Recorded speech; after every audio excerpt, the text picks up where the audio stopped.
तसंच 20 दिवसात MMRDAने एक मोठं टेंडर काढले, ते पण धक्कादायक आहे. कायद्याच्या ह्याच्यात बघितलं तर कदाचित बसू शकतं, पण खरोखर साधारणपणे 14,000 कोटीचं 15,000 कोटीचं टेंडर हे तुम्ही 20 दिवसात काढू शकता का?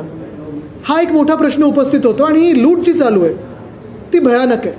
आजच मला वाटतं बातमी आलेली आहे की 40,000 कोटीची थकबाकी कॉन्ट्रॅक्टर्सकडे ह्या सरकारची आहे.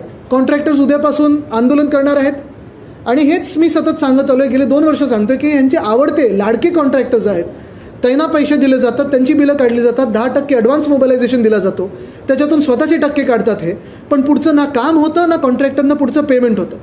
आणि म्हणून मी ह्या सगळ्याच कॉन्ट्रॅक्टर्सना आणि अधिकाऱ्यांना सांगतो आहे की हे जे काही तुमच्या वाटाघाटी सुरू आहेत सरकारबरोबर, लक्षात ठेवा आमचं सरकार येत आहे, सखोल चौकशी करू आणि ज्यांनी ह्या महाराष्ट्राला लुटलं असेल त्यांना आम्ही सोडणार नाही, त्यांना आत टाकल्याशिवाय मी शांत बसणार नाही.